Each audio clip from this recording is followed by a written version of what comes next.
नमस्कार दोस्तों, स्वागत है आप सभी का एक बार फिर से। दोस्तों, स्त्री और पुरुष के बीच संभोग के दौरान कौन सबसे अधिक सुख की प्राप्ति करता है?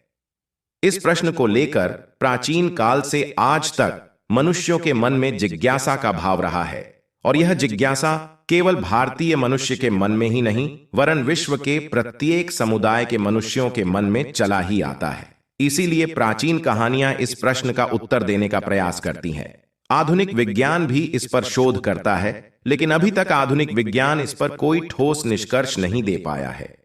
वहीं पर महाभारत के अनुशासन पर्व के अध्याय 12 में महात्मा भीष्म ने युधिष्ठिर जी को और ग्रीक माइथोलॉजी में टेरेसियस ने उनके सबसे बड़े देवता जूस और हेरा को इस प्रश्न का उत्तर देने का प्रयास किया है।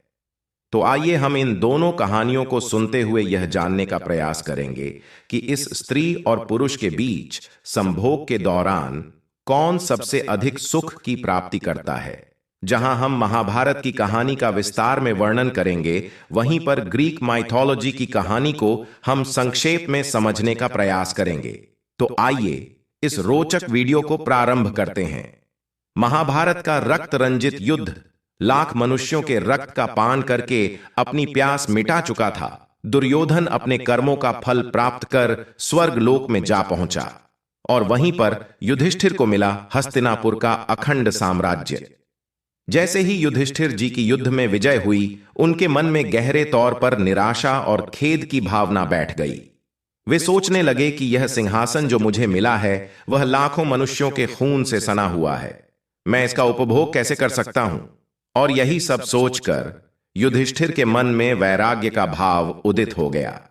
तब भगवान श्री कृष्ण ने उन्हें समझाया कि यह युद्ध केवल आपको सिंहासन मिले, इसके लिए नहीं हुआ। यह युद्ध धर्म की स्थापना करने और अधर्म का नाश करने के लिए हुआ था। युद्ध में विजय ने अधर्म का नाश तो कर दिया, लेकिन जब तक आप राज्य नहीं संभालेंगे तब तक धर्म की स्थापना नहीं होगी, क्योंकि आप धर्मराज के पुत्र हैं। लेकिन युधिष्ठिर के मन में भावों का समंतर लहरा रहा था। वहां पर ज्ञान की एक भी बूंद पहुंचना असंभव था। तब भगवान श्री कृष्ण ने सोचा कि यदि युधिष्ठिर को कोई उनके ही कुल का बढ़ा ज्ञान देगा, तो हो सकता है कि वे इस बात को समझ पाए।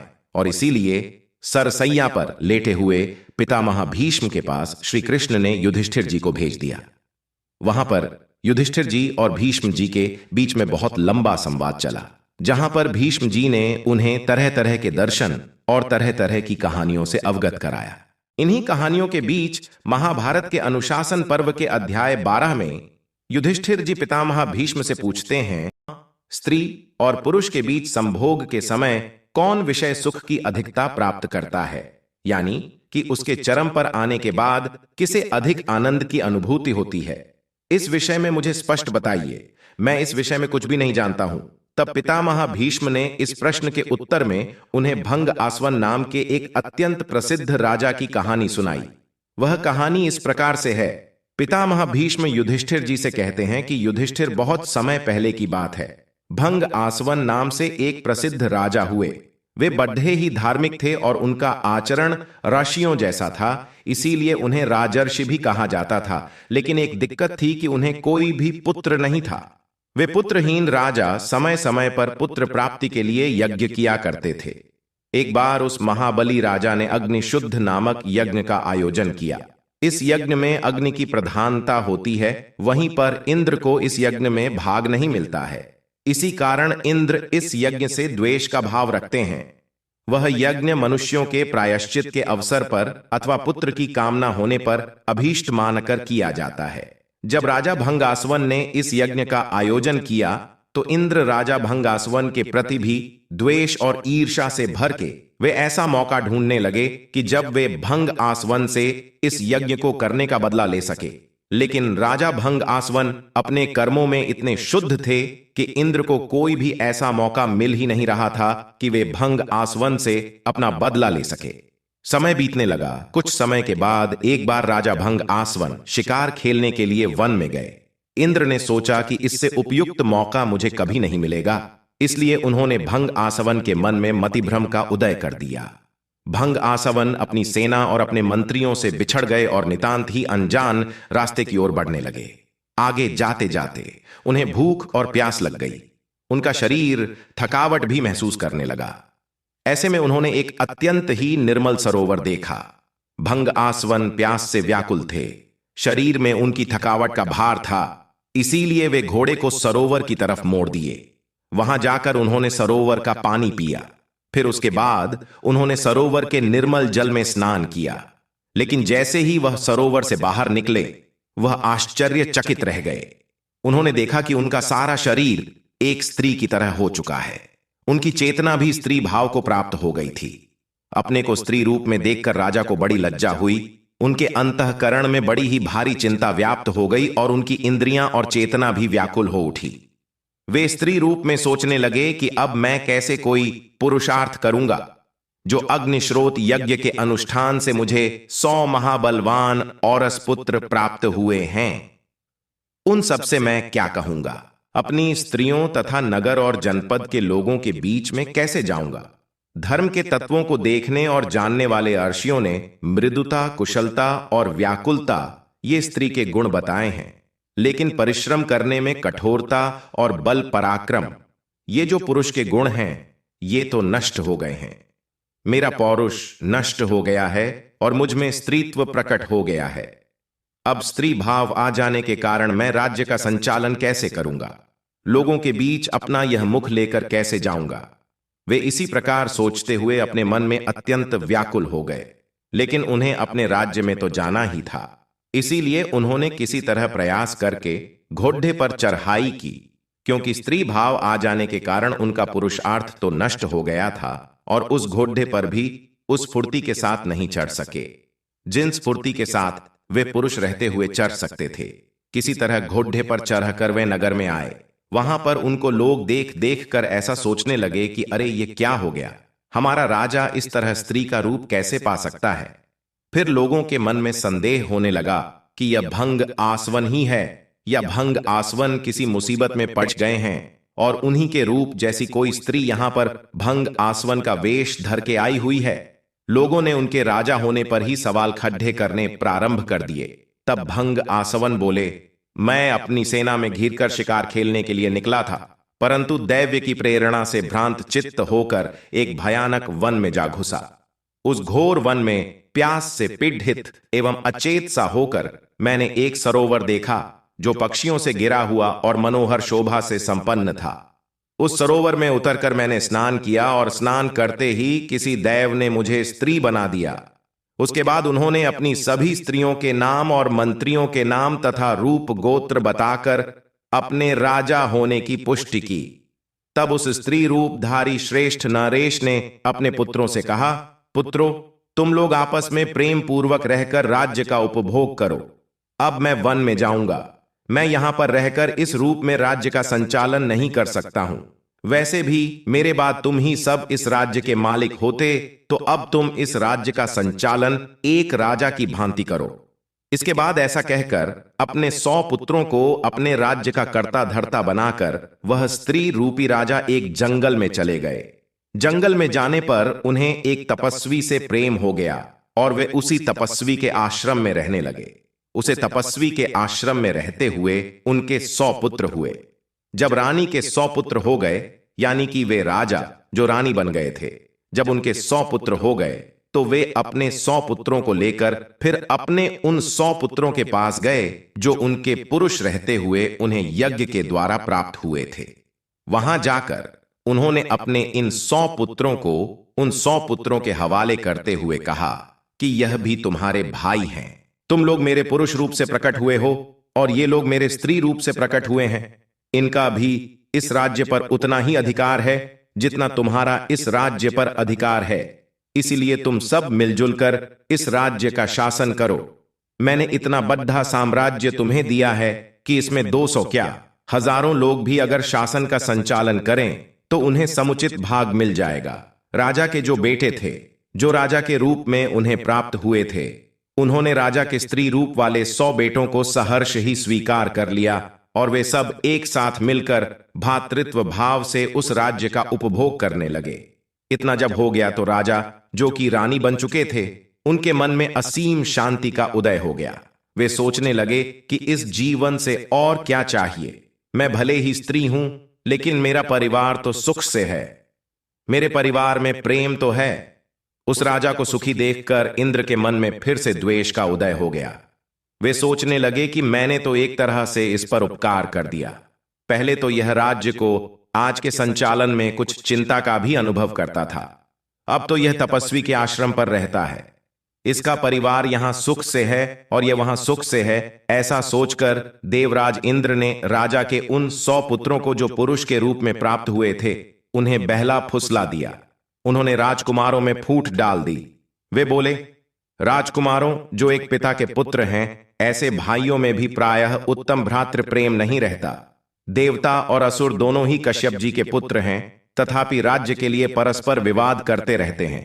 तुम लोग तो भंग आसवन के पुत्र हो और दूसरे 100 भाई एक तापस के लड्डी डेच के हैं। फिर तुम हम में प्रेम कैसे रह सकता है? देवता और असुर तो कश्यप के ही पुत्र हैं, फिर भी उनमें प्रेम नहीं हो पाता है, तो तुम लोग तो फिर भी दूसरे दूसरे पिताओं के पुत्र हो। तुम लोगों का जो पैतृक राज्य है, उसे तापस के लड्डिज के आकर भोग रहे हैं।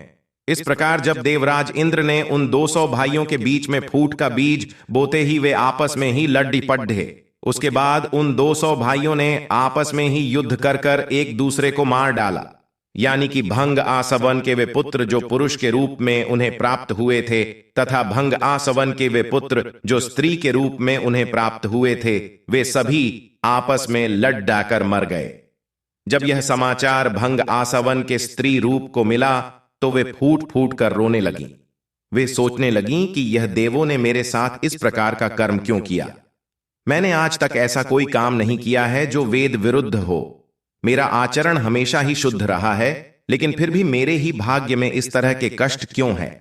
मेरा परिवार सुख से था, मैं भी सुख से थी, फिर अचानक यह विषम दुख मुझे क्यों मिला? यह सब सोचकर स्त्री बनी भंग आसवान फूट फूट कर रोने लगी। उसी समय वहां पर देवराज इंद्र ब्राह्मण का रूप धरकर आए।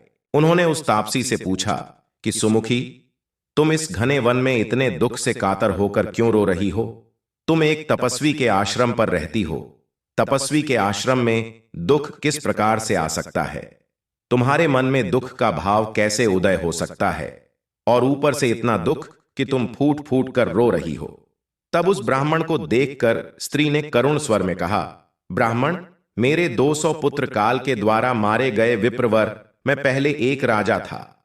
मेरे 100 पुत्र हुए थे, वे सभी मेरे ही जैसे महान थे। एक दिन में शिकार खेलने के लिए गहरे वन में गया और वहां पर अकारण ही भ्रमित सा होकर इधर उधर भटकने लगा। है ब्राह्मण, तब वहां पर एक अबोध पूर्व सुंदर सरोवर देखकर उसमें मैं स्नान करने चला गया, और स्नान करते ही मैं पुरुष से स्त्री हो गया और पुत्रों को राज्य पर बिठाकर वन में चला आया।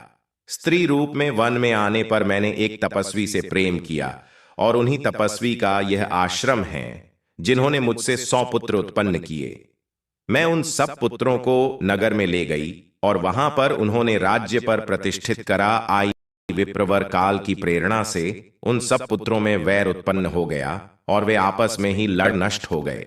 इसी तरह मैं 200 पुत्रों की माता और पिता दोनों होकर आज फिर पुत्रहीन हूं, संतानहीन हूं। इसीलिए मैं देव की मारी भारी दुख में डूबी हुई हूं। तब इंद्र ने उन्हें वह बात बताई जो इंद्र ने आज तक राजा को नहीं बताई थी।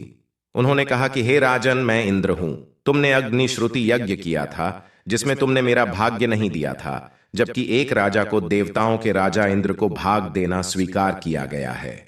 तुमने मेरा अपराध किया और इसी के बदले मैंने तुम्हारे साथ इस तरह का व्यवहार किया। लेकिन आज जब तुम इतना फूट फूट कर रो रहे हो, वह मेरे मन में दया का भाव उदय हो रहा है। मैं तुम्हारे सभी पुत्रों को तो नहीं, लेकिन केवल 100 पुत्रों को जीवित कर सकता हूं। तुम स्वयं से बताओ कि मैं किन 100 पुत्रों को जीवित करूं?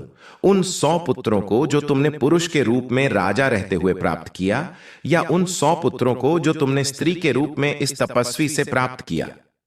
तब राजा ने थोड़ी देर सोचकर कहा, हे महाराज इंद्र, आप मेरे उन 100 पुत्रों को जीवित कर दीजिए जो तपस्वी से मैंने प्राप्त किए हैं। तब देवराज इंद्र को आश्चर्य होने लगा। उन्होंने कहा कि आखिर आपके मन में इन पुत्रों के प्रति इतना ममता का भाव क्यों है? और जो पुत्र आपने अपने पुरुष रूप से प्राप्त किए हैं, उनके प्रति आप इस तरह का भाव क्यों रखती हैं?